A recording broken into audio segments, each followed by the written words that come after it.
O morcego. Meia-noite, ao meu quarto me recolho. Meu Deus, e este morcego?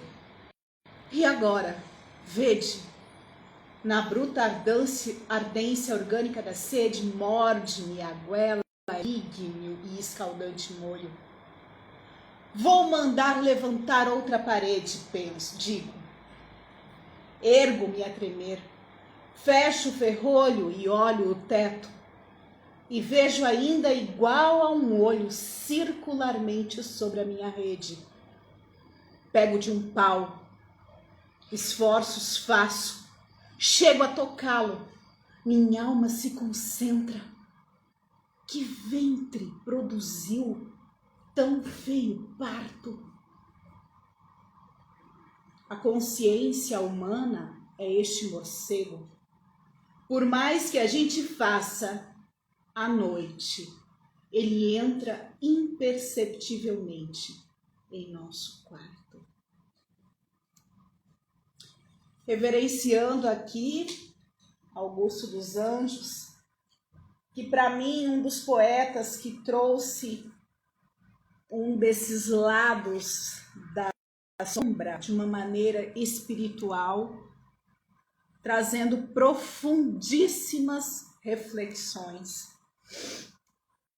Falando aqui sobre a consciência, que é nos momentos da noite, de quando nós estamos no recolhimento, que aparece esse feio parto produzido por si mesmo, por mim mesma.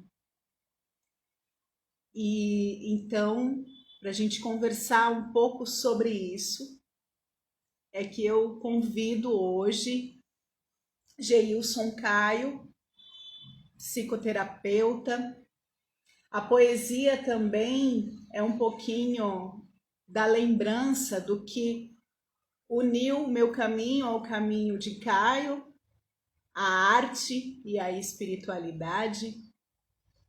E ele hoje vem comigo fazer, digamos assim, um fechamento, abrindo, né?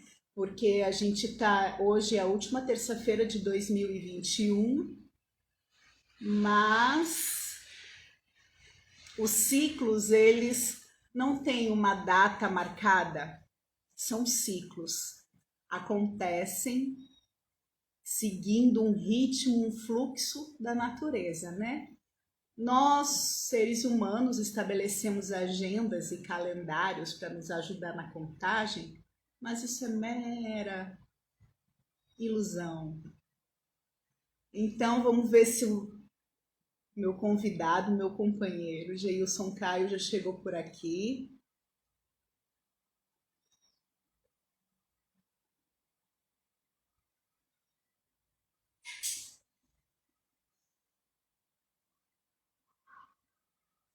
Ainda não.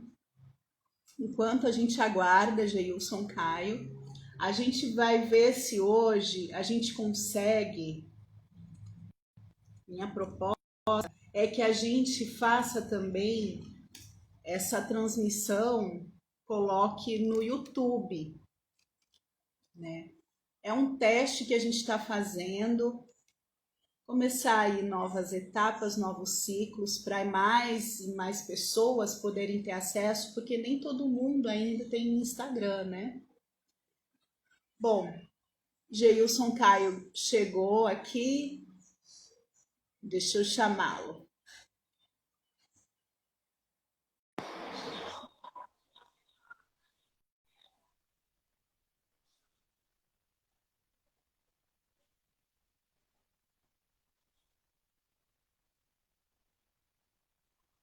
A gente enviou o convite.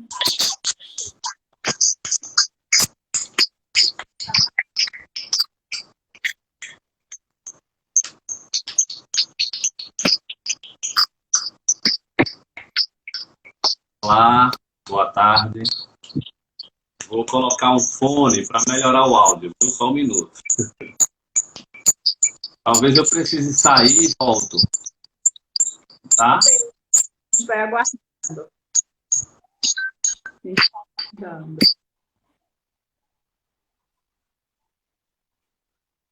Deixa eu ver aqui.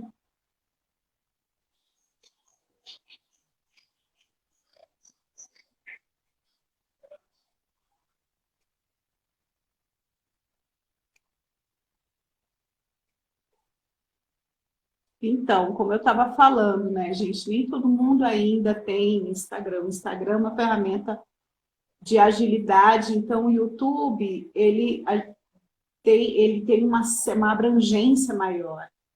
Deixa eu só ver aqui. Ok.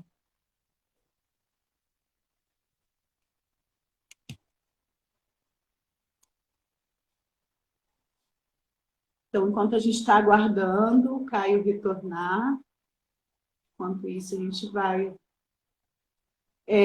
luz e sombra. Esse é o tema sobre o qual a gente vai conversar hoje e traz um tanto de assuntos relacionados, né, a essa temática.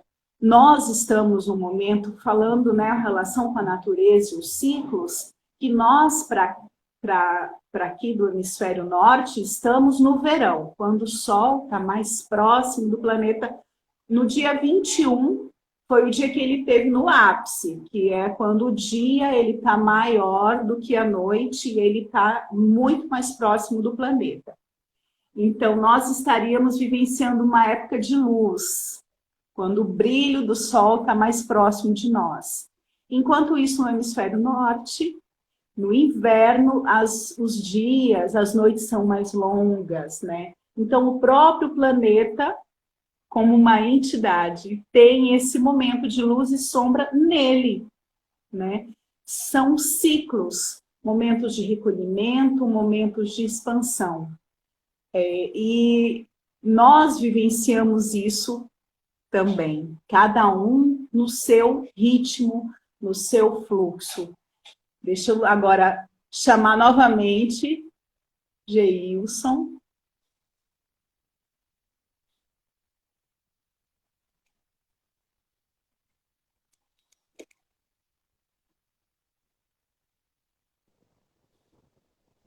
Olá, boa tarde. Olá, boa tarde. Seja bem-vindo a este momento. Oh, beleza. Vamos nós. Então, gente, já faz algum tempo que eu estou paquerando com o Caio para ele vir para uma live aqui na terça-feira. Que bom que ele ficou neste momento, que é um momento bem propício para a gente trazer, né, essas nossas reflexões. Seja Sim. bem-vindo, Caio. Obrigado, Andréia. Obrigado ao seu público, né? As pessoas que lhe assistem e também as pessoas que porventura possam estar chegando hoje aí. Já quero agradecer a presença, né? A presença virtual, que é também a presença física. Inclusive, já faz um link com as conversas que a gente vai ter aqui. É uma física diferente, é uma física extrafísica, uma física diferenciada, transcendente. Então, eu me sinto aqui em casa, literalmente eu estou em casa, né? E, e querendo bater papo, né? Bater papo com vocês, com todo mundo, com as gatas aí, ó. Show de bola. Gente, quem está aqui comigo é Marie.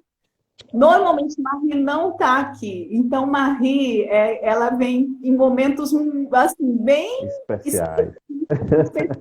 pontuais. Então, Uhum. hoje é para quem não conhece Marie. Marie. Então, assim, o primeiro questionamento que eu trago, né? Uhum. Uma coisa que, como o poema, né, do Augusto dos Anjos traz essa reflexão acerca da consciência, fazendo essa relação com o morcego, né? O que é a sombra? E por que que ela tanto nos espanta, nos causa espanto, nos causa medo? Porque sombra nos traz, nos remete à escuridão, escuro, ao que está oculto. Por que causa tanto medo? Eu quero aproveitar essa sua fala. André, todo mundo está ouvindo a gente? Está todo mundo, pessoal? Eu estou ouvindo você baixinho, tá abafado, tá? O som. O som está um pouco baixo para mim também, mas eu escuto. Não é volume, não. Eu já aumentei o volume. Gente, eu estou vendo Gratidão Germana, a Cláudia está dando ok, Kalina está. Ó, seu áudio está baixo, a Raquel está colocando aqui, está um pouquinho baixo. É por causa do fone, porque nós estamos sob o mesmo teto, mas a gente, para dividir, fica curtinho. Aí, se fechar a porta, será que para você poder tirar o microfone? Talvez eu possa testar aqui sem o fone. Espera lá. Você está colocando que está ótimo aqui. Ah, é? Ó, isso. Aí, Cláudia está sugerindo, coloca o fio, doutor Caio. Vamos fazer o seguinte. Vou fazer um teste. Está baixo, mas dá para escutar. Dá certo.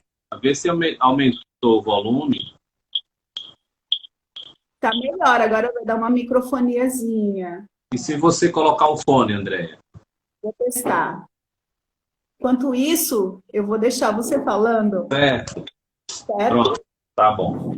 Eu estou pegando aqui uma letrinha, que é uma letra de uma música, e eu acho que tem a ver com essa conversa da gente hoje, com o sentido que eu estou querendo trazer para a gente refletir. Tá? Deixa eu ver aqui para mim acompanhar legal. Então, a Andréa me perguntou sobre essa sombra, né? Enquanto isso, a gente vai testando aqui.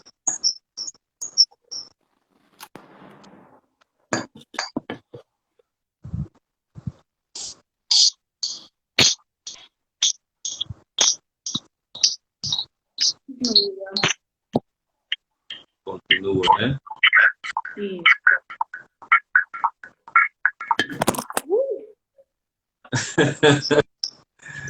Certo. Então, eu vou colocar. Parece que do outro jeito estava melhor, né? Eu com o fone. Tá ouvindo, André? Sim, estou ouvindo. Então melhorou. Você tá com fone? Tô sim. Pronto. Então aqui parou a microfonia. Pronto. Certo? Vamos lá. A gente vai ajustando. É assim mesmo. Ao vivo, né? Tem dessas coisas.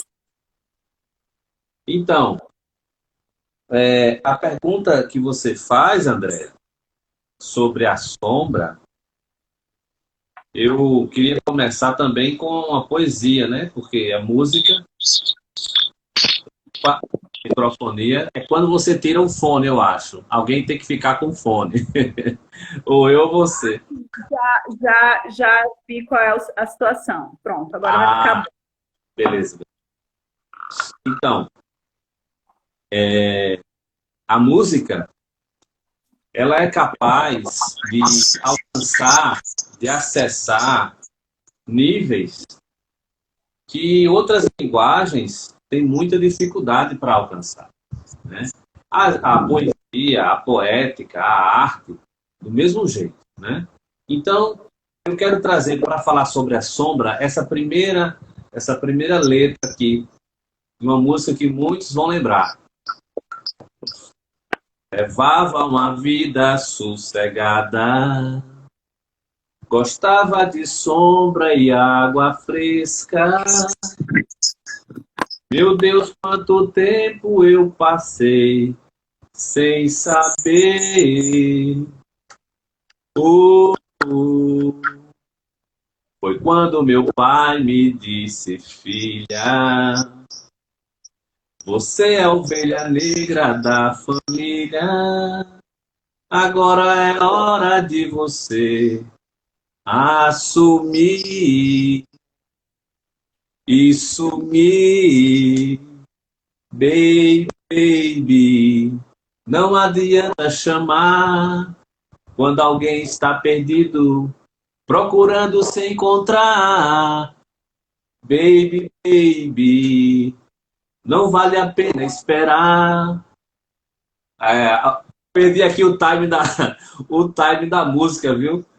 Mas eu acho que até agora já deu para entender. Qual é a letra depois? Não vale a pena esperar. Tire isso da cabeça. Ponha o resto. Ok, Isso. senhor. Rita Lee. Então, quer dizer, levava uma vida sossegada, gostava de sombra e água fresca. Aí se dá conta, né? A história conta aí, e se dá conta, meu Deus, quanto tempo eu passei nessa, né? Nesse lugar da sombra e da água fresca. E aí chega a figura do pai, que por sinal o pai e a mãe são os primeiros referenciais do nosso desenvolvimento, do nosso crescimento, portanto da criança. São as autoridades, o pai e a mãe. Então vem o pai, a figura masculina, e no caso aqui a história está sendo contada, que é a filha, né? E o pai diz que a filha é a ovelha negra da família, né? Então só o fato de já colocar essa pessoa nesse lugar de ovelha negra, tudo que a gente já começa a imaginar, a simbolizar, a representar isso que fazemos ou até que experienciamos, isso é a sombra. Isso é o lugar da sombra. Então, o que é a sombra? A sombra é tudo aquilo que foi rejeitado do campo da consciência. É tudo aquilo que foi retirado do campo da consciência. Então ele foi afastado, ele foi excluído, ele foi retirado, ele foi rejeitado do campo daquela consciência e foi para onde? Foi para a sombra. E lá na sombra, ele permanece.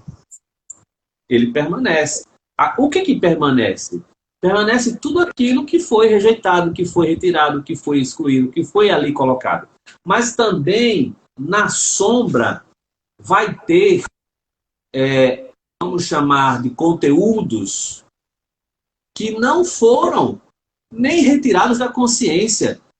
São conteúdos que a consciência nem entrou em contato ainda. Então, veja, essa teoria, essa perspectiva, ela primeiro precisa de um norte. Carl Gustav Jung, né, é considerado assim o pai da psicologia transpessoal ou da psicologia profunda, é um outro termo que se fala da psicologia de Jung. Ele também quis lá, para se diferenciar da psicanálise, também pensou em colocar como psicologia simbólica, dado o valor que tem o símbolo e as representações. Então, na fundação, na formação dessa teoria, que vai da experiência de Jung, ele traz um elemento novo em termos de psicologia, em termos de ciência e de teoria, que é o inconsciente coletivo. Né? Então, a ideia é, existe o inconsciente coletivo, desse inconsciente coletivo surge o inconsciente pessoal, desse inconsciente pessoal surge a consciência, que ela se diferencia ali do inconsciente pessoal, e dessa consciência surge o ego. Aí, o ego, ele é considerado o gestor da consciência, mas ele não é a totalidade da consciência. E a sombra? Onde está a sombra? Isso é psicologia, né? Isso é teoria. Isso é fundamentos junguianos. Onde está a sombra? A sombra está no inconsciente. Qual é o papel da sombra? Assim como o ego é o gestor da consciência, a sombra é o gestor do inconsciente. Interessante isso, né? Aí a sombra, ela deixa passar ou não deixa? Porque a impressão, a imagem que eu tenho do ego é aquele cara que fica lá, se você passa, você não passa, você passa, você não passa. Para a claridade da consciência. A sombra, o que que ela faz? Ela guarda tudo? Ela quer tudo guardadinho ou ela, vez por outra, vai, passa aqui. Vamos lá. Outra imagem que eu acho que dá para entender melhor até. Freud fez, na teoria freudiana, ele criou, vamos dizer assim, né, que se chamaria de cartografia da mente. Nessa cartografia da mente, ele distribui a mente consciente, pré-consciente ou subconsciente e o inconsciente, tá? Essa é a divisão freudiana. Agora imagine que como se a mente fosse um iceberg, tá? Certo. Um iceberg. Na ponta do iceberg, que é o que a gente vê de fato, é a parte consciente. Mas a parte submersa, ela é 10 vezes maior do que a parte que está na superfície. Então, isso, muito maior. Ela abrange muito mais, muito mais. Então, isso já está no inconsciente, né? Então, vai ter coisas, aspectos, conteúdos, experiências que estarão em um inconsciente ali mais próximo da consciência e vai ter conteúdos que vão estar no inconsciente profundo, muito profundo, que não temos acesso, que a consciência não tem acesso. A sombra pode ser também representado, ela está no inconsciente. A sombra está no inconsciente. Imagine que tem uma luz, estamos em um palco, num teatro, em um teatro, e está tudo escuro. Todos estão escuros, a plateia, tudo escuro. E, de repente, acende um foco de luz. Tá? Esse foco de luz, ali no personagem, no ator, é a consciência, e eu posso chamar agora do ego, que é aquele indivíduo que está se diferenciando de todo mais. Para onde aquele indivíduo anda, aquele foco, ele vai se expandindo. A sombra está projetada na imagem que a gente pode criar atrás. Se eu tenho uma luz à minha frente, a sombra ela está atrás, não é isso? Onde a luz se projeta, para onde a luz se projeta, a sombra reflete atrás. Então a sombra, ela é maior do que o ego? Sim. Por quê? Porque ela é do conteúdo do inconsciente. E o inconsciente tem muitos conteúdos. E se a gente pegar essa ideia e ampliar para uma perspectiva transpessoal, o que quer dizer isso? Para além da pessoalidade, a gente vai entrar em muitos universos paralelos, incluindo a perspectiva espiritual. Tá? Não sei se deu para entender essa ideia de sombra. Você colocou que assim como o ego ele é o gestor da consciência, a sombra é o gestor do inconsciente. Então, o que ele gesta? Tá, ok, o inconsciente, mas o que do inconsciente? Os conteúdos que foram renegados, que foram negados, que não foi dado a ele, que não foi dado à psique ou à consciência o direito de pertencer à consciência. Então, por exemplo, uma pessoa, o ego está se desenvolvendo, está se diferenciando.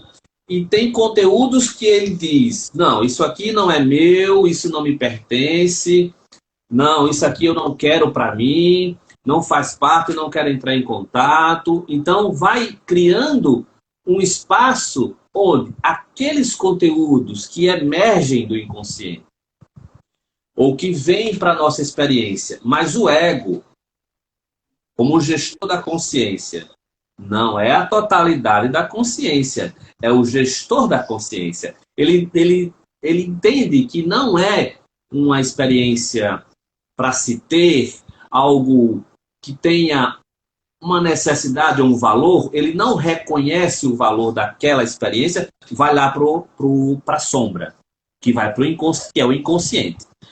Só que isso não significa dizer, uma vez que eu ponho conteúdos, renego pertencer a mim, aspectos que são feios, ou aspectos que são indesejados, aspectos que estão além do bem, do mal. Aí tem muitos conteúdos, né? Tem conteúdos que são reprovados pela sociedade, tem conteúdos que são libidinosos do ponto de vista sexual, tem conteúdos diversos.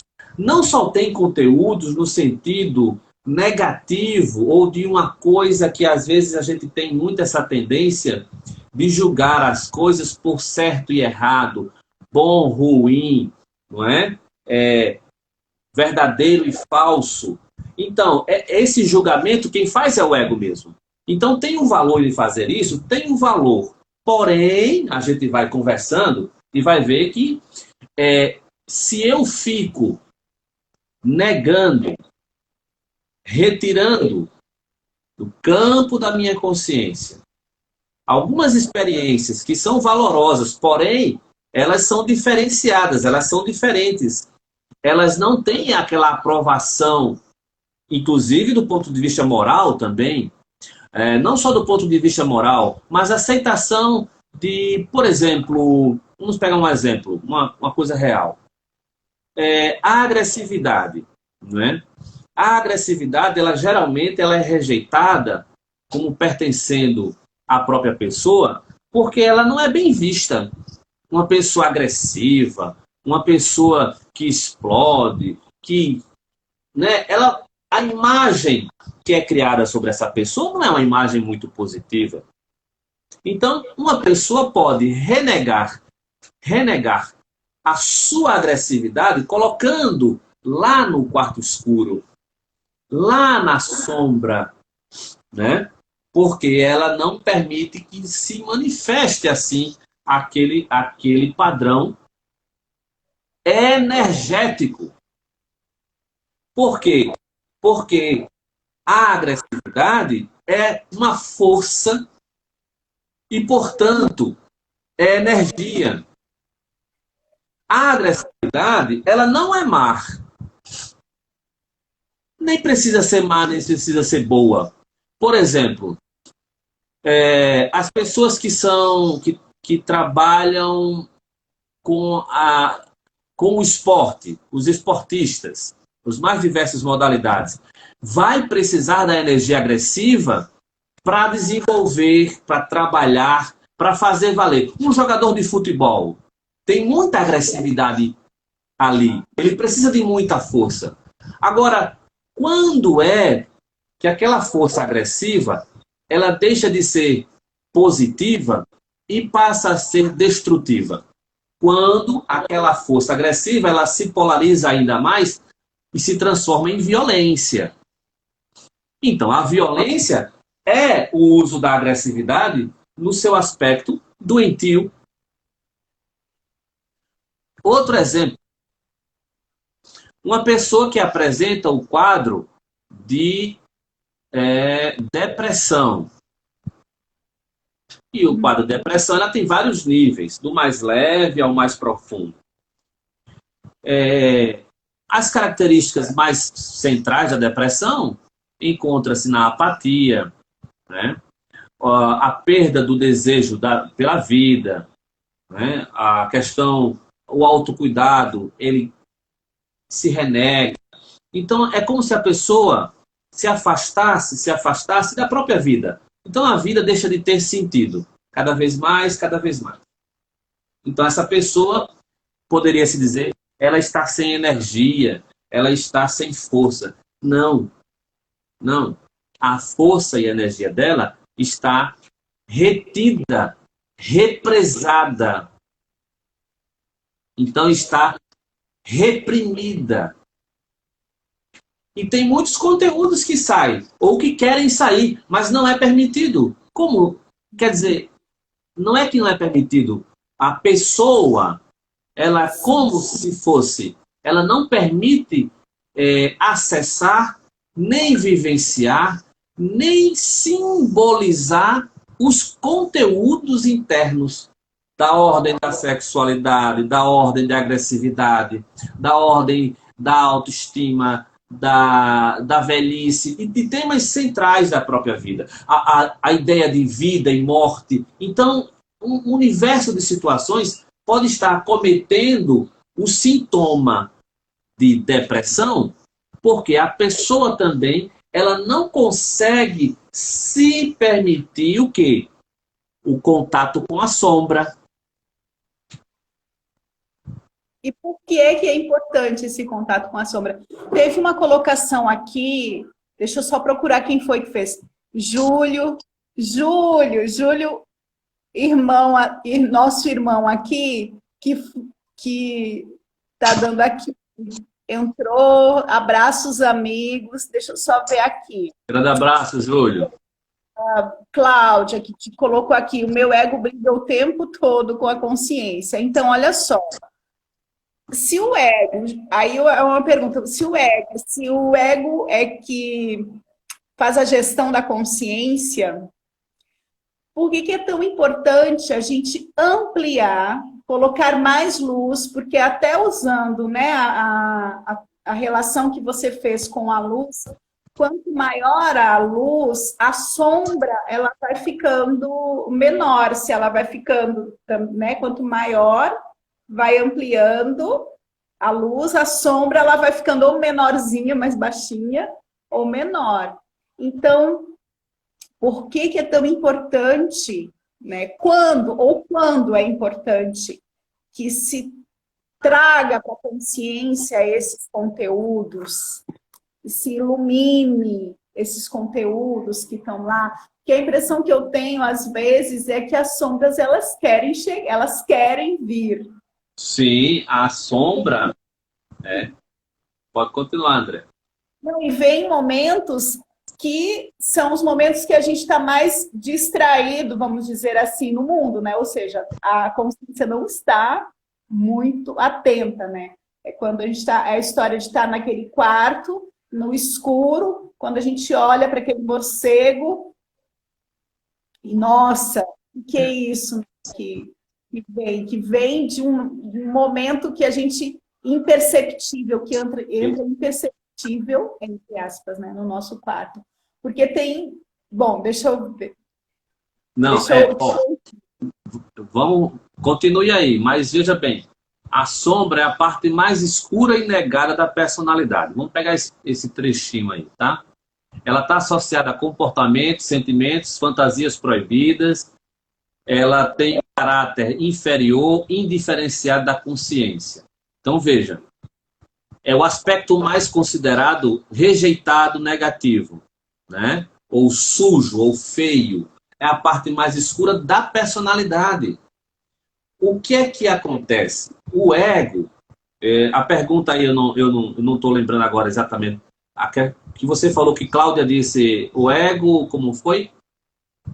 O ego briga o tempo todo com a consciência. Porque tem uma outra... Sim, pode falar. E quando você traz a perspectiva da transpessoalidade, né, tem aquela consciência superior, que não mais só o ego da personalidade. Me corrija se estiver enganada, por favor. O ego é super importante Primeiro ponto que eu quero chamar a atenção é que eu não concordo com a ideia de morte ao ego, porque isso simplesmente não é possível. Não é possível. Tá? Na experiência humana, o ego deve ocupar um lugar, sim. E se é um lugar de gestor da consciência, cabe a ele trazer como foco de luz, né, para que a consciência, ao se expandir, possa abarcar mais e mais conteúdos que foram renegados, esquecidos, rejeitados. Por quem? Pelo ego.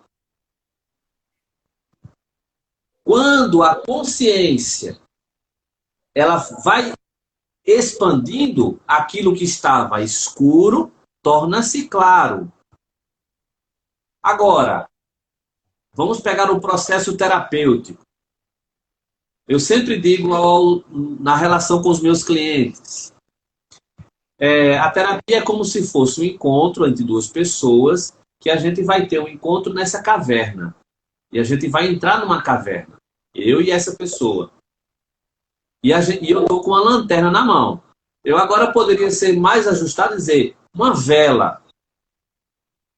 Né? Uma velinha na mão.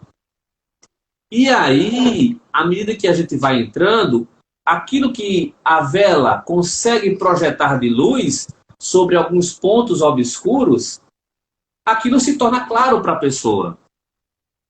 À medida que isso vai ocorrendo, novas perspectivas surgem. A tendência à mudança também surge. Tudo isso no tempo do ritmo, exatamente de quem procura esse processo terapêutico. Então, essa caverna, ela é fundamental. Para quê? Para chegar lá na luz. Porque não dá para chegar na luz sem passar pela caverna. Aí, essa ideia de luz, a gente também pode trazer uma associação, aquela ideia que fala assim, uma luz no final do túnel. Não é? Uma luz no final do túnel. Então eu estou aqui e vejo uma luz lá no final do túnel. É como a gente agora passando por uma pandemia e está vendo uma luz no final do túnel, que é a vacina. Ah, a vacina está chegando. É a luz ou é a cura. Ela está indo no final do túnel. Está chegando. A gente se alegra com isso. Mas não chegou ainda. Pelo menos para a gente. Não é? Então, essa luz que eu vi uma pessoa perguntando aí, ela está aí. Só que ela está encoberta. Ela precisa ser acessada ou desperta a partir de um processo, e esse processo é fundamentalmente preciso encontrar-se consigo mesmo a partir da sombra. Porque a sombra são os primeiros complexos do desafio ou da jornada do herói. Isso. Né? Então, a sombra dá medo. Aí tem uma imagem que Jung traz, que é assim. Imagine você no mar, no alto mar, em um dia de noite, lua nova, porque a luz está bem fraquinha. Você está num barco, um barco pequenininho. Você está chovendo, tem raios, trovões. Você olha ali, só vê mar e onda grande e você está com uma vela na mão. Pronto. Você é aquele ego, aquela consciência, aquele ego ali, e tudo mais é inconsciente, é a sombra, já que o gestor do inconsciente é a sombra. Tudo é inconsciente. E isso dá medo? Isso dá medo. Não é? Então, a ideia de passar, de enfrentar, o primeiro grande desafio é realmente o ego enfrentar as suas sombras. Por isso que uma relação terapêutica, o terapeuta vai proporcionar, favorecer que a pessoa na famosa expressão autoconhecimento, ela se confronte ego com as suas questões que foram renegadas também. E também outra coisa, não só vamos colocar a sombra não apenas como aquilo que foi renegado da consciência, mas vamos também entender que na sombra possui valores que, por exemplo, uma pessoa que se descobre um artista, mas até então ele só conseguiu descobrir isso após um processo terapêutico em que ele foi se confrontando, avançando e viu talentos que ele não tinha. Ele achava que não tinha, mas estava lá na sombra, esquecido. Isso. Ele resgata aquilo. Então, na sombra também tem valores de resgate importantes. Aí entra, Andréia, a questão que, só para lembrar aqui do conflito que a pessoa colocou, ego e consciência, eu diria que é conflito do ego com a sombra, não com a consciência. Tá? O conflito vai ser o ego com a sombra. Esse é o primeiro grande conflito mesmo. E lembrando aqui a jornada do herói, que quando você coloca, né, que as primeiras referências da gente é mãe e pai, né? Isso. Na jornada, os desafios, eles acontecem normalmente, se a gente lembrar dos contos de fada, quando a gente sai de casa. O personagem principal sai de casa e encontra com os desafios.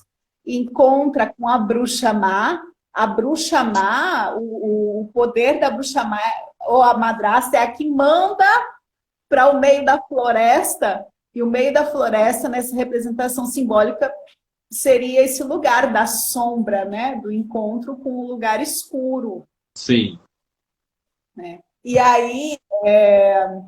A Renilde fez uma pergunta aqui, como saber se está atuando, se a pessoa, né? Isso, Renilde, está atuando com o ego ou na sombra? Como saber se a pessoa está atuando no ego ou na sombra? Como saber se está atuando com o ego ou na sombra?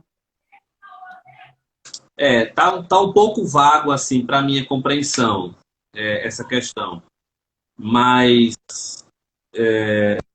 Renilde, deixa eu ver se eu entendi a pergunta. Qualquer coisa você faz um sinal ou você me corrige. É como saber se a pessoa está atuando com o ego ou com a sombra. Seria assim? Me corrija, Renilde. Enquanto o Renilde coloca aqui o questionamento. Certo. Então, a nossa perspectiva do ego, ele vai ser importante porque é o ego que dá a possibilidade da gente conhecer as coisas, tá? Então, vamos entender aqui um outro aspecto nisso tudo, que é a questão das polaridades. Então, luz e sombra, né? Luz e sombra são aspectos polares. Então, o conhecimento só é possível se surge uma coisa, depois a outra.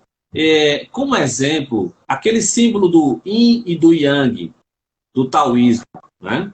Ali fica bem característico que tem o elemento, a parte mais, o preto e o branco, né? A parte yin e a parte yang. O sol, a lua, o masculino, o feminino. Então, esses aspectos polares, eles fazem parte da estrutura da psique, ou da psique. Só que a totalidade, que é o círculo do símbolo, vamos pegar o símbolo, né? Ela compreende os dois aspectos. Então, o que acontece? Por que nós rejeitamos ou renegamos aspectos que são importantes, tá? Para a nossa personalidade, para a nossa psique? Por que nós renegamos ou rejeitamos esses aspectos que nem sempre têm a aprovação externa? Então, o resgatar-se do ponto de vista terapêutico, é esse mergulho para dentro, que olhando a sombra, olhando aquilo que precisa vir à luz, vir para a consciência, e uma vez que vem para a consciência, a pessoa tem a oportunidade de tornar real aquilo. Porque também tem isso, uma vez que eu tenho consciência de uma coisa, aquilo se torna consciente para mim, aquilo passa a ser verdadeiro para mim. E o passo seguinte é eu usar isso, eu dar uma funcionalidade, eu experienciar. Então, por exemplo, o resgate da autoestima. O resgate da autoestima é reconhecer o valor que a própria pessoa tem, o valor que eu tenho. E uma vez que eu resgato essa autoestima e reconheço o meu alto valor, eu agora vou usar isso. Eu não vou me permitir, por exemplo, que pessoas me façam subdesenvolvido. Entende? Ou eu não vou permitir mais que, em algumas relações que eu tenha, o meu sentimento de subvalorização, ele se ressalte. Então, veja, quando saber se é a sombra ou se é o ego, enquanto você não permite que as suas sombras, é como se fosse, eu vou dar vazão a todos os aspectos da minha sombra, não. Por quê? Porque na sombra, talvez tenha ali, por exemplo, algumas pulsões de morte, ou alguns aspectos de matar o outro, por exemplo. Né? E isso não é algo que se diga, sim, faça isso, não. Por isso que, às vezes, a gente vai precisar representar e simbolizar. Sim. Então, Caio, é isso mesmo. A Renilde concordou aqui, que a pergunta é como saber quando a pessoa está atuando com o ego ou pela sombra. Só confirmando.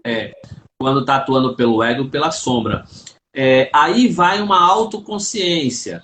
Quando a pessoa está em processo terapêutico, ela vai poder dizer assim, olha, eu tive uma experiência, me deu uma raiva muito grande e eu senti vontade de matar uma pessoa.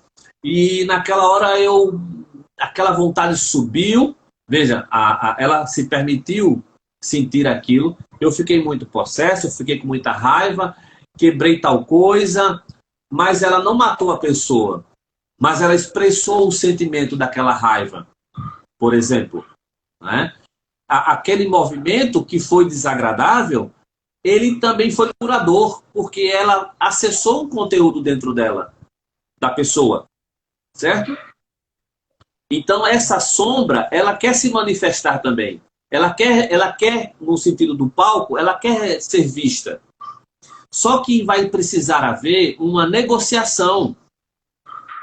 Que veja, quando eu estou falando esses termos,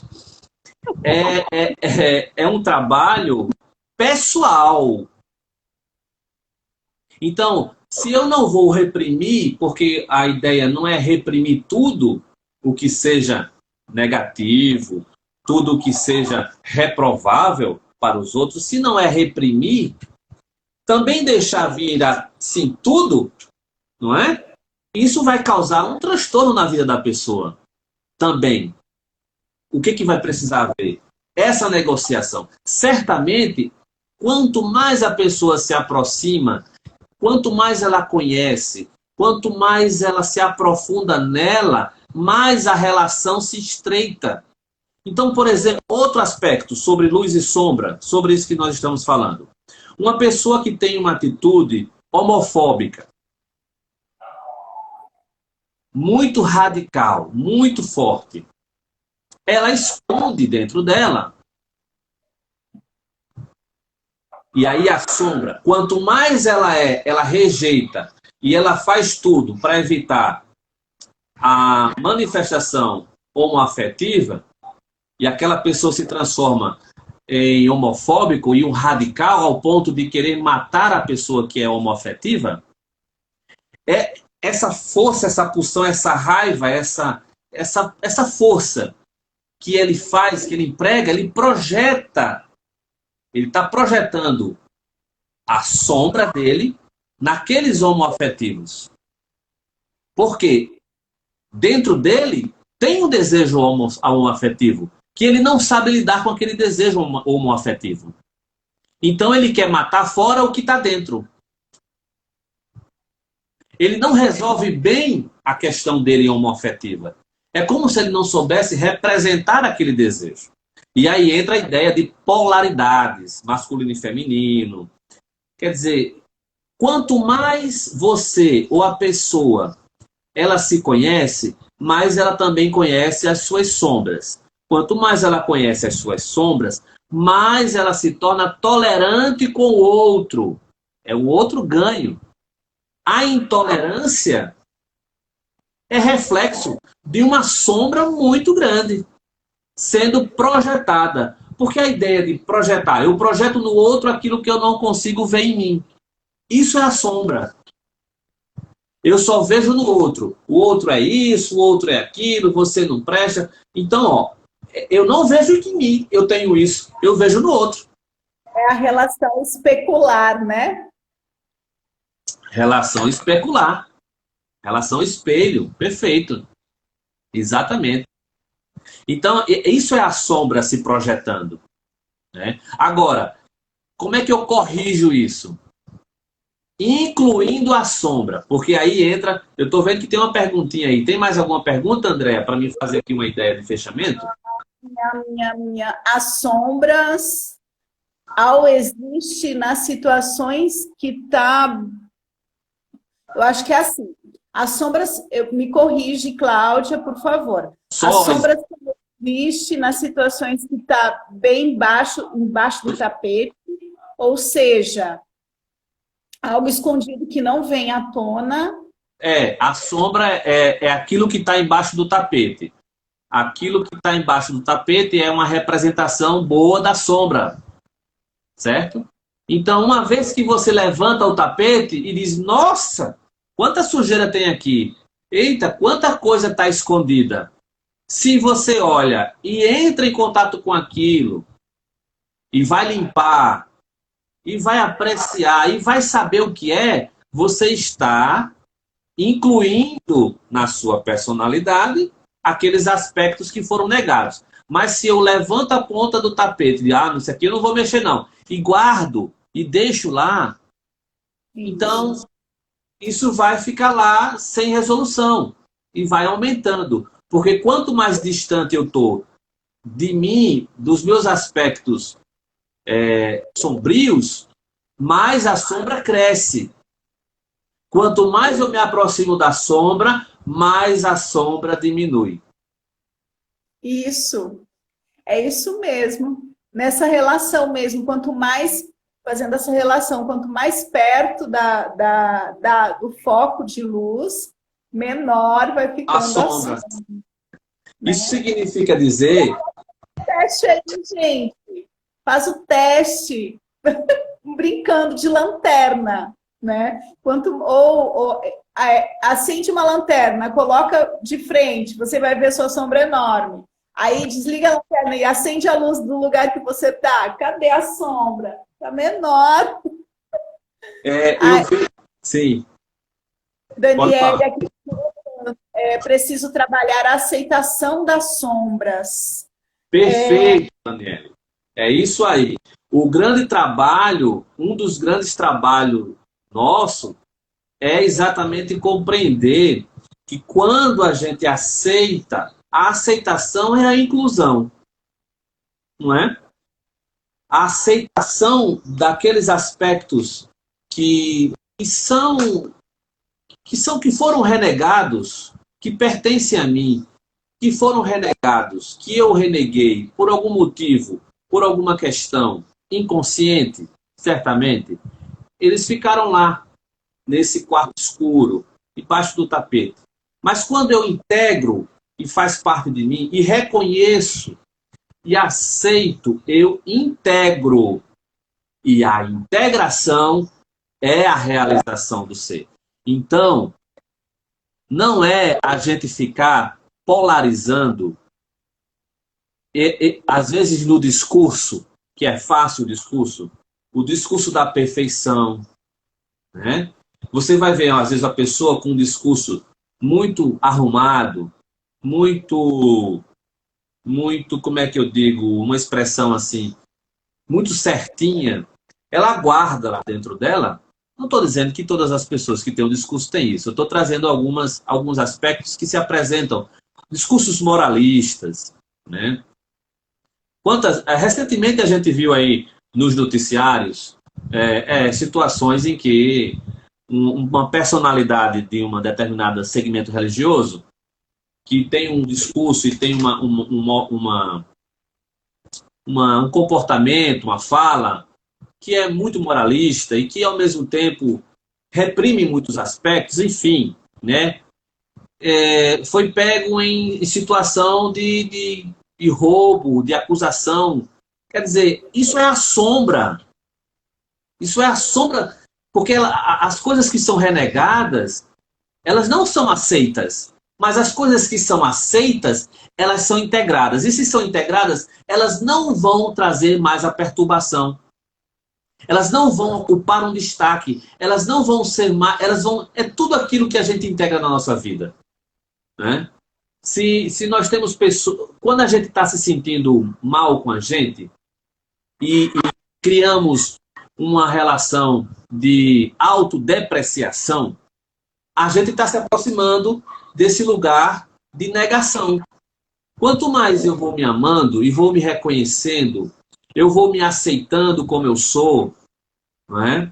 Eu vou olhando para os meus aspectos sombras, porque todos temos. Então, essa ideia de pessoa perfeita, eu não consigo. Eu não acho que é isso. Não tem essa pessoa perfeita. Aqui nesse planeta não tem. Agora, tem as pessoas que estão se aperfeiçoando. Tem as pessoas que estão treinando no campo do aperfeiçoamento. E aí, né? Sim, pode falar, André. Treinando para ser anjo. Treinando para ser anjo. Daqui a alguns milênios, quem sabe, né? Enfim. Né? Veja aí se tem alguma questão, André. Não, por enquanto não. Mas sabe o que me veio também? Você falou da raiva, né? Falou da agressividade doentia, a depressão, algumas doenças, né? E me vieram lembranças assim de doenças mesmo no corpo físico, de questões não expressas. E então, numa perspectiva transpessoal, né? As doenças no corpo podem ser também reflexo desse lugar de inaceitação das sombras. A sombra ela quer ser vista, ela quer espaço, ela quer se manifestar. Quando a gente fala da sombra, mais uma vez, estamos falando de tudo aquilo que foi renegado do campo da consciência. Tá? Então, não só tem material no sentido negativo. Na verdade, é neutro. Tá? Mas como vão ser aspectos que o ego entendeu que não deveria fazer parte da estrutura egóica, então foi colocado lá no inconsciente, né?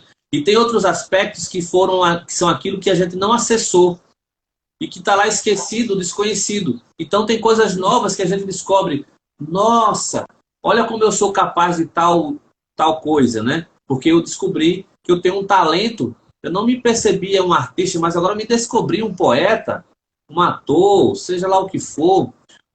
Enfim, isso é algo que é do autoconhecimento. Só é possível isso através do autoconhecimento. Claro que a vida, em muitas circunstâncias, coloca a gente em situações que nos obriga, essa é a palavra também, que nos obriga a enfrentar a sombra. E aí entra a doença. A doença como um sinal, no caso do corpo físico, A doença é um sinal que contém uma informação. Então, quando ela se manifesta no corpo, ela está comunicando algo no meu corpo. Ela se materializou, ela tomou uma forma e ela tem um conteúdo psíquico-emocional que eu não dei conta, que eu não quis saber, que eu isso ou que eu aquilo. Ou seja, que estava lá no inconsciente, que foi lá para as sombras, que foi renegado. Mas voltou em forma de doença. Então, qual é o nosso papel em relação aos os transtornos, certo? Que podem ser de natureza física ou psíquica. Essa diferença de doença física e psíquica, ela é importante para o aspecto do estudo e da didática. Mas um transtorno ele pode se transformar numa coisa ou outra. Por exemplo, né, vamos pegar aqui, como eu já falei da depressão, trazendo aspectos que foram rejeitados, que a pessoa não quis, não se permitiu vivenciar, a gente pode pensar nas doenças físicas também. Vamos trazer uma doença simples, um transtorno simples, como uma dor de cabeça. Então, uma dor de cabeça, que muitas pessoas têm, e tem pessoas que têm com frequência. Tem pessoas que têm uma dor de cabeça todos os dias, né? Enquanto ela não para fazer o questionamento profundo. Veja, mais uma vez, eu digo, enquanto ela não para fazer o questionamento profundo sobre o que é dor de cabeça, que você está querendo me dizer e que eu não estou querendo saber. Então você está dando espaço para aquilo que estava inconsciente, venha para o campo da sua consciência, que você comece a olhar para isso, comece a entender e a procurar descobrir. Mesmo que você não saiba de primeiro momento o que é aquilo, mas à medida que você vai investigando, vamos chamar isso de questionamento profundo, que é esse autoquestionamento. Quando fazemos isso, a tendência é o transtorno, a doença, ou o sinal, ou o sintoma desaparecer, porque você está trazendo para a claridade aquilo que estava no obscuro. Então, por exemplo, mais uma vez, a dor de cabeça. A dor de cabeça pode estar falando para a pessoa sobre cabeça dura, sobre rigidez, sobre uma pessoa que não quer ceder. Então, aquela ideia de bater a cabeça na parede, né? De fato, a cabeça é o órgão, é duro. O crânio, a cabeça é dura mesmo, né? Mas a pessoa é tão cabeça dura que não consegue ceder. E aí, uma outra coisa se destaca. Todo excesso revela uma falta. Então, quer dizer que se eu trouxer mais flexibilidade, trouxer mais leveza, isso significa dizer que eu estou colocando aquilo que falta, já que tem um componente em excesso, vamos chamar a rigidez, ou a cabeça dura, ou não querer ceder. Problemas digestivos, né? A má digestão. A digestão é interessante, porque digestão tem tudo a ver com ideias. Então, aquelas ideias que eu não digiro bem, que eu não faço uma boa digestão, elas ficam confusas. Então, elas desarrumam no campo físico.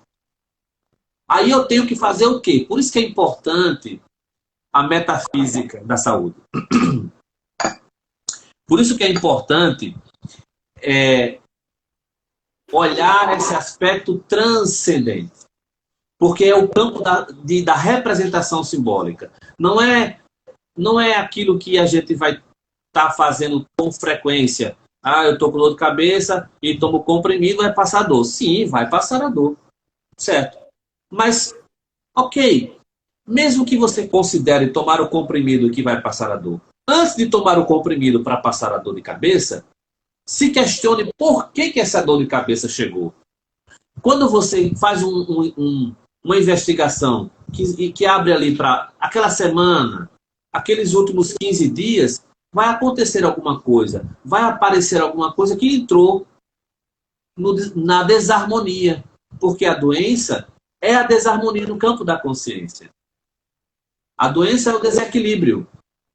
E o que é a saúde? É a integralidade. É a harmonia e, portanto, o equilíbrio. Toda vez que desequilibramos, em alguns planos, aparece um sintoma ou outro nos mostrando que somos imperfeitos.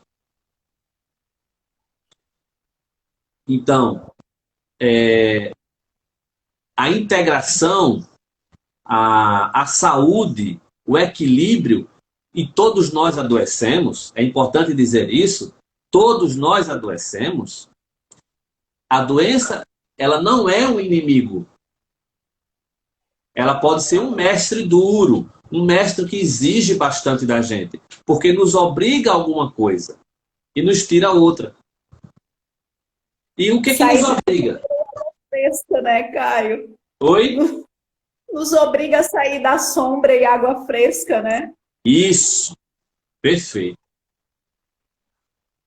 Perfeito. Porque também ficar na sombra e na água fresca, que é maravilhoso ficar na sombra e na água fresca. Quem não gosta de sombra e água fresca? Mas ficar ali o tempo inteiro, alguma coisa tem que acontecer para a pessoa sair desse lugar. E aí os incômodos que surgem na vida, os conflitos, o conflito tem um lado ruim, porque ele desagrada, ele mexe, ele incomoda. Mas ele tem um lado muito positivo, que é fazer a pessoa se movimentar em direção daquilo que está faltando. Né? Até que se diz uma expressão que eu acho legal, que do conceito de paz. Né? A paz não é a ausência do conflito. A gente pensa muitas vezes que estar em paz é estar sem conflito algum. Não, a paz não é a ausência de conflito. Há uma frase, há uma canção, que eu gosto muito de falar isso, sobre esse tema também, que é, se eu não me engano, é do Rapa, que diz assim: a minha alma está armada, A minha alma está armada e apontada para a cara do sossego. do sossego. Né? Paz sem voz não é paz, é medo. Porque muitas vezes a pessoa diz assim, entende assim: em nome da paz eu não vou fazer, em nome da paz eu não vou dizer, em nome da paz eu vou silenciar, em nome da paz eu vou fugir. Não, a paz, essa não é paz verdadeira, isso é medo, né? Porque paz sem voz não é paz, é medo. Vamos aqui, né, chamar o Gandhi, reverenciando um homem que trabalhou pela libertação da Índia sem erguer uma arma, mas o cara ficou calado em momento algum. É a não violência, né? Sombra da dominação inglesa, né? É uma Mahatma, um grande alma, né? Uma grande alma não se faz de uma hora para outra. E não é com palavras soltas ao vento, né? É um trabalho de dentro para fora. E você imaginar que na biografia de Gandhi, a sombra dele se manifestou. Na biografia dele no filme, tem uma parte do filme muito interessante. Tem uma parte do filme que no início do Ahimsa, quando ele está criando o espaço dele lá, eu não lembro exatamente a situação, mas ele bate na mulher. Ele dá um tapa na mulher. E ele se constrange muito por aquilo. E depois ele volta a ela, pede desculpas e libera ela do compromisso que ela tinha com ele. E ela diz que não. Então você veja, até as grandes almas, os Mahatmas, eles lidam com a sombra também. Vamos trazer a sombra de novo para cá, né? Então, veja bem, às vezes é mais fácil acusar uma pessoa de alguma coisa, ou apontar o dedo para alguém. Você isso, você aquilo. Mas o que é mais difícil? É olhar para dentro de si e ver que eu tenho aquilo que eu estou apontando parece que não tem em mim. Então, há uma outra maneira importante de ampliarmos a nossa consciência sobre isso, que diz assim: aquilo que eu não gosto em você, aquilo que eu não aceito em você, eu integro em mim. Aquilo que eu não gosto em você, eu trabalho em mim. Então veja, esse compromisso é meu comigo, não é com o outro.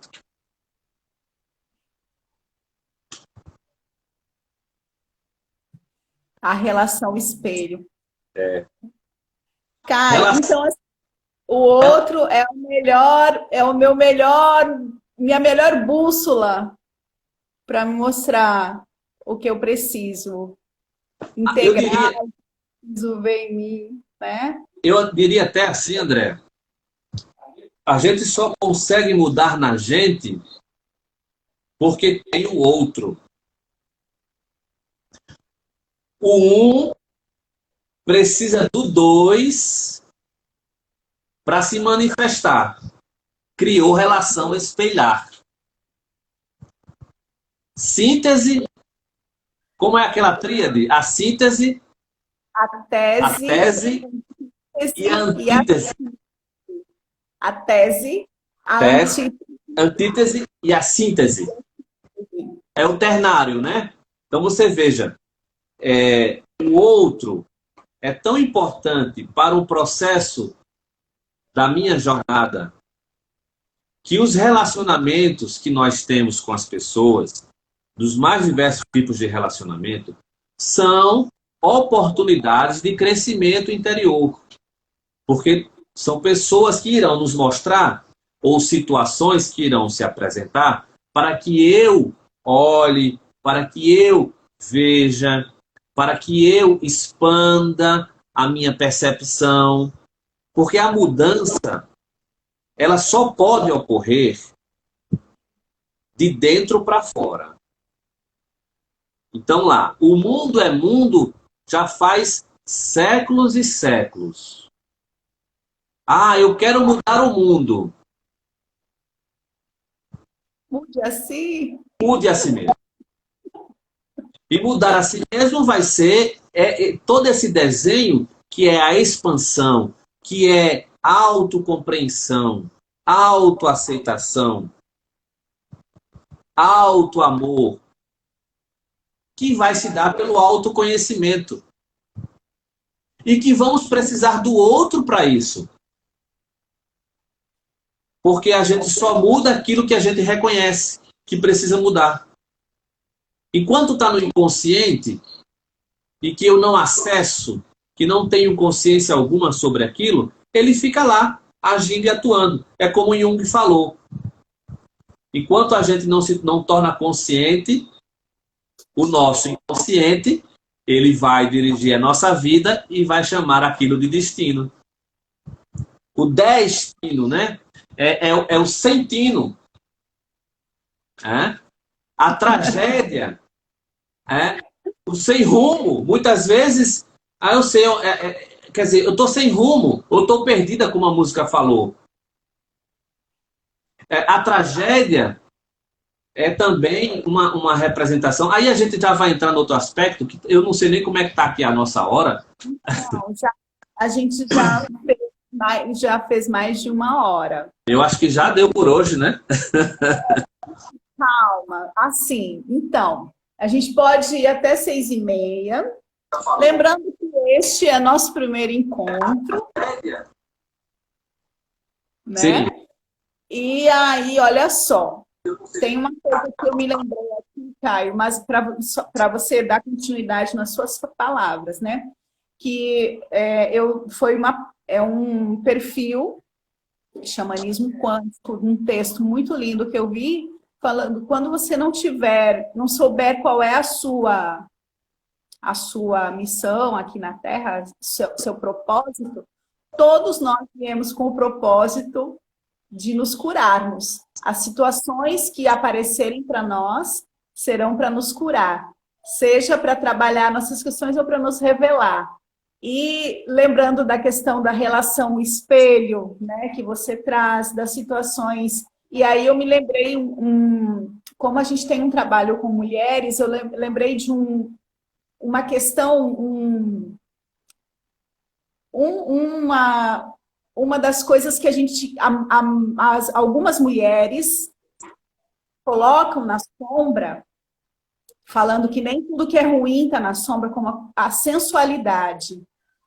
A sensualidade, eu vi aqui a Simone, minha querida, que é gestora, administradora, proprietária do Afrodites, lembrando da questão da sensualidade. Então, quando a gente está num bate-papo e que as pessoas estão nos assistindo, nós estamos usando a sensualidade.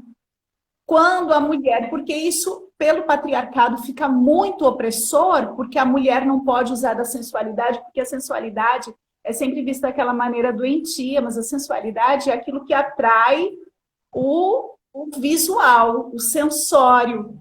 Então, um educador, que é um bom educador, ele usa da sensualidade, né? Todas aquelas pessoas que trabalham com imagem, elas estão usando a sensualidade. Então, se isso vem com a clareza, essa sensualidade, ela pode ser utilizada de uma maneira bem orientada. Não colocar na sombra, ou então não usar de uma maneira desvirtuada, né? Ou que, como você colocou, que é rechaçada pela sociedade, né? Porque para nós é ensinado, para a maioria das mulheres, as mulheres, é ensinado que a gente não pode usar da sensualidade, né? E aí vai para tudo. E muitos de nós acaba se escondendo, inclusive, porque tem uma sensualidade muitas vezes natural, de atrair a atenção e os olhares, mas tem medo de usar aquilo, né? Uma maneira que fica mal vista, vamos dizer, né? Pronto, fica mal vista. Sendo que sensualidade, quando a gente está trabalhando de uma maneira bem orientada, sob os auspícios de Afrodite, né, Simone? Afrodite Cosméticos, né? O aspecto da sensualidade é aquele aspecto que faz com que as pessoas queiram ficar perto da gente, que queiram nos ver, que queiram nos conhecer, né? É a sensualidade e tem o carisma também. Aí o carisma já é outro, um outro departamento. Mas tudo isso está dentro do autoconhecimento. Faz parte do processo de autoconhecimento, de trazer essa luz, esses aspectos do sombrio que, para nós mulheres, a gente sente com um peso bem pesado, né? Principalmente em relação à questão da sensualidade, né? E outra coisa, Andréa, fazendo o contraponto, o homem, o masculino, né? A cura das distorções do masculino. Né? Como você falou do patriarcado, como você falou, de fato, as relações abusivas que o masculino exerceu e exerce ainda sobre o feminino, precisa realmente integrar a sua contraparte feminina em si mesmo. E precisa reconhecê-la porque, assim como o Jung também falou, a mulher, a parceira, a companheira, a namorada, a esposa, ela se manifesta, ela passa a ser representada pela própria ânima, que é o aspecto feminino no homem. Todo homem tem a sua mulher interna, toda mulher tem o seu homem interno. As relações de integração se dão nesse campo das trocas afetivas, né, das parcerias, etc. Quando o masculino ele, pela doença, inclusive cultural desse masculino, ele passa a se confrontar com as sombras dele, com aquilo que é doentio, e ele quer conscientemente trabalhar, resgatar, recuperar, refazer, reajustar-se, reequilibrar-se, o caminho de cura também vai se apresentar na troca mais verdadeira com a mulher. E dando espaço, sim, para que a mulher seja o que ela quer ser.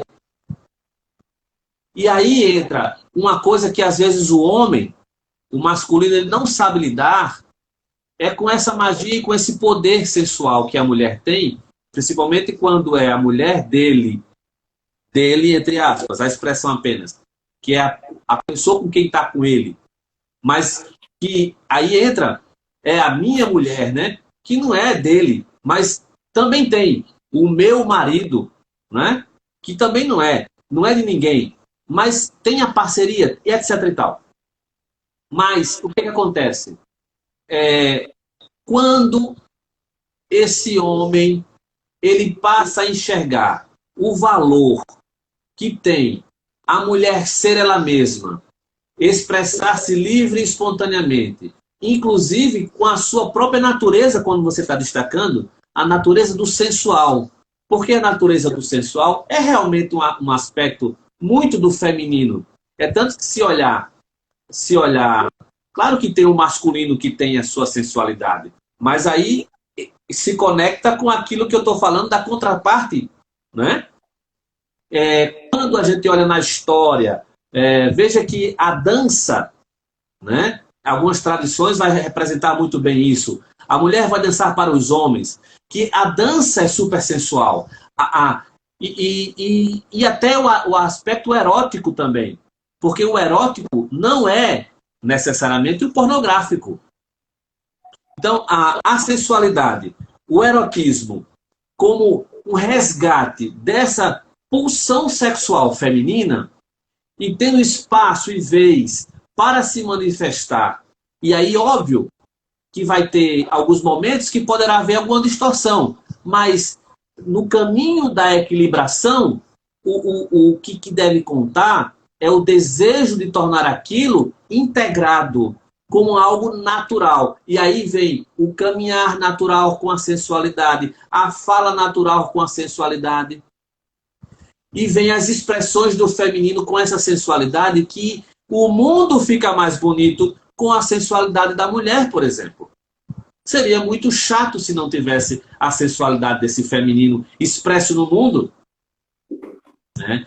Porque, de fato, a contraparte nessa ideia dos opostos complementares, né? O masculino e o feminino, são fundamentais. E o resgate desse poder do feminino, que é o empoderamento da mulher, em todos os aspectos, que não representa um poder sobre alguém, nem sobre ninguém, mas um poder sobre si mesmo. O poder que é resgatar de dentro, aquilo que é dela, próprio dela, da natureza dela, e tudo que é dela, da mulher. E esse empoderamento, a manifestação desse empoderamento, é algo fascinante. E o homem, o masculino adoecido, tem medo disso. Não é? Dentro do patriarcado. Mas o ajuste, o equilíbrio, a saúde está quando o masculino e o feminino, eles se permitem se reconhecerem, tanto no seu aspecto sombra, e se direcionando para o outro lado oposto, na integração do que está faltando. Então, o homem precisa de muito mais sensibilidade, que é, vamos dizer assim, própria do domínio do feminino. O homem precisa muito do seu contato interior, que é mais do domínio do feminino. Você entende, né, quando eu estou falando que é do domínio? Não é uma coisa que é exclusividade da mulher. É que as instâncias, assim como a gente viu, o Sol e a Lua. É porque nós vivemos como, né, algumas tradições trazem, num lugar, no mundo dual, né? Que hoje somos homens e mulheres. Mas na perspectiva, aquela que você falou lá, que a gente vem buscando a perfeição, né? Não é à toa que os anjos não têm sexo, né? Não é a busca pela integração. O andrógeno. E essa busca, ela é constante. Ela é constante e não cessa. É a coisa mais linda do mundo. É a gente vivenciar constantemente esse autoconhecimento. Quando eu estou lá limpando, por exemplo, um quarto, onde é que são os cantinhos que eu tenho que limpar em mim, que eu preciso tirar o pó, que eu preciso limpar, né? Fazendo também esse trabalho da consciência quando eu estou atuando no mundo físico, no mundo objetivo também, né? Eu estou lembrando aqui de uma questão que às vezes eu falo isso na terapia. Veja, a terapia setting terapêutico, ele é um lugar do acolhimento, né? E ele também pode ser representado, inclusive, como o próprio útero. Por que não? Assim como na representação arquetípica, a ideia da igreja que acolhe é também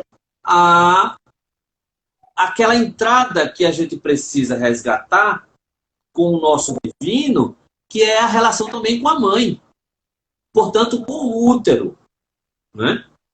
E veja que tem algumas profissões que, de fato, elas têm uma dominância pela própria polaridade de atuação, que podem ser vistas mais yang ou mais yin, ou mais masculina e mais feminina. Isso não está querendo dizer que o homem não pode trabalhar na dominância da energia feminina, não quer dizer isso, nem quer dizer que a mulher não possa trabalhar na dominância da energia masculina, porque as complementaridades são fundamentais. Mas veja, a minha profissão, ela se dá num trabalho reservado, é uma clínica, traz o acolhimento, é o para dentro, é o yin, não é?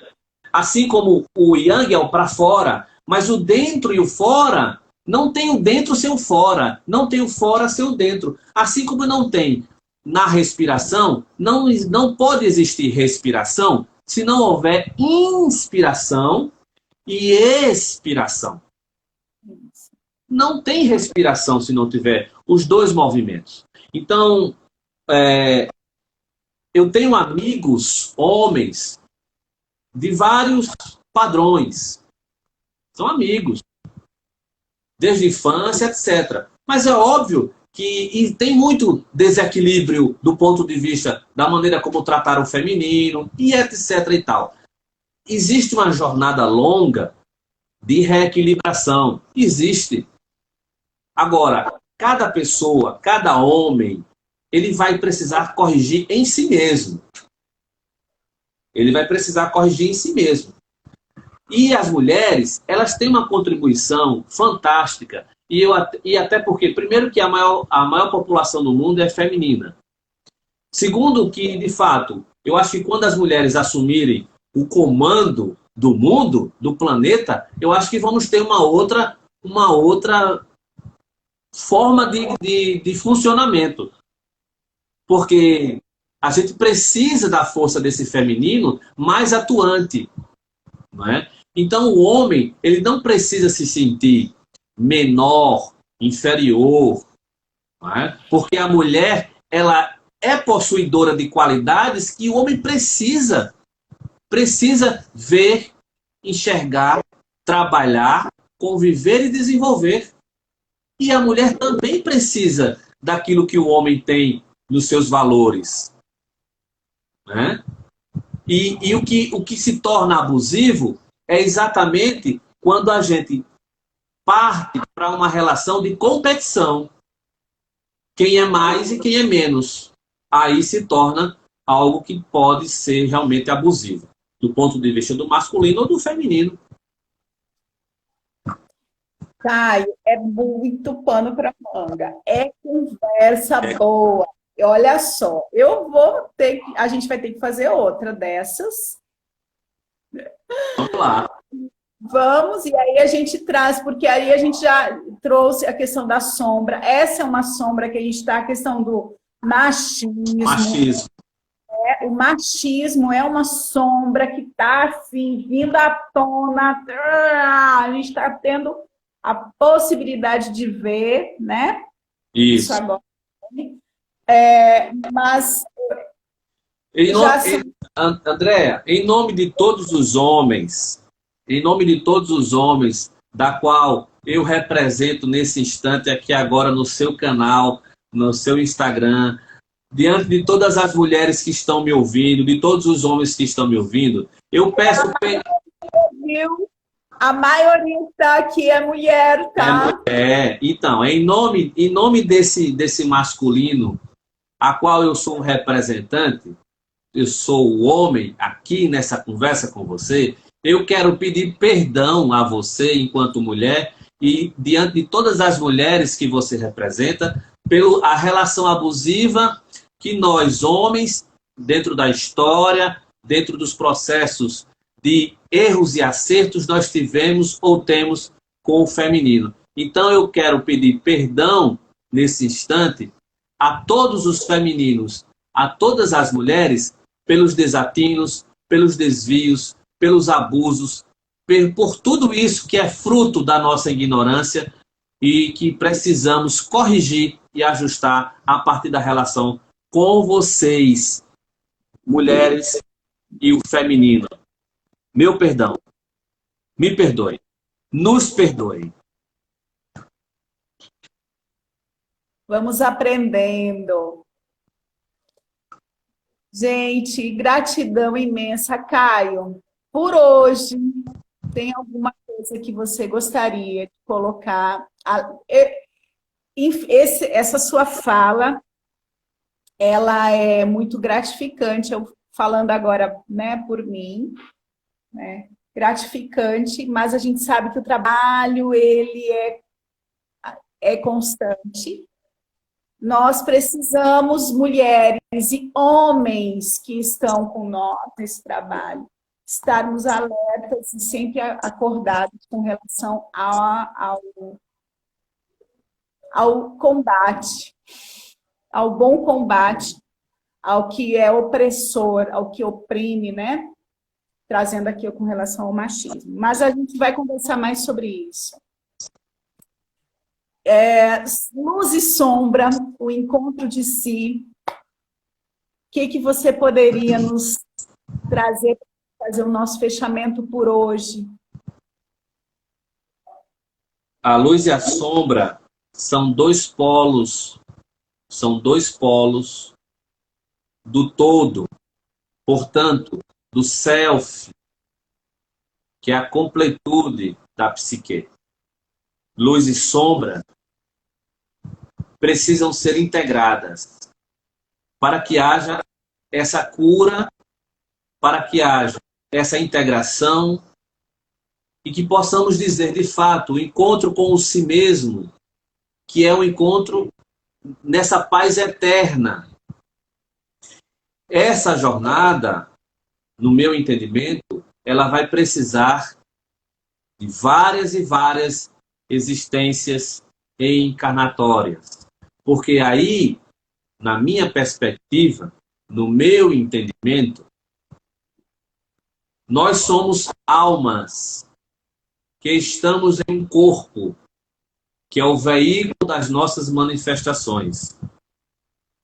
Trazemos experiências de longas e longas eras que estão no inconsciente. Não estão tendo acesso no nível consciente, na nossa consciência. A experiência chamada de reencarnar ou encarne é a experiência da transmutação. Então, nós estamos, todos os 7 bilhões de seres planetários, num grande desafio existencial. Estamos enfrentando nossas sombras coletivas. E a cura vai vir com a integração e o acolhimento. E quem faz a integração e o acolhimento nesse nível profundo de alma, é o amor. Só é possível a cura através do amor. Que possamos expressar, que possamos manifestar nas nossas relações o amor, que não é algo longe, uma palavra bonita, não, é algo vivencial, é o dia a dia. O amor está em tudo, desde que eu consiga e queira assim expressar, assim manifestar, assim sintonizar. Eu agradeço a oportunidade, demorou, mas chegou e já está passando do tempo, mas eu agradeço a você, Andréia, a não ter desistido e ter me convencido aqui nessa live, talvez a última live do ano, a sua, né? Nesse fechamento de ciclo. De 2020, sim. 2020, abrindo novas perspectivas para o próximo ano. Que sejamos como a pipoca, macia, doce, gostosa. Mas para se tornar pipoca, o milho precisa passar pelas provas do fogo. Deus é a luz. Assim é. Gratidão imensa. Uma honra para mim estar fazendo essa live derradeira de 2020 contigo, meu parceiro, meu companheiro de jornada, de caminhada, meu espelho também, meu parceiro. Um beijo grande para todo mundo que esteve aqui com a gente. E até 2021. Gente, saúde para todo mundo, prosperidade, abundância, alegria e amor. Um beijo grande.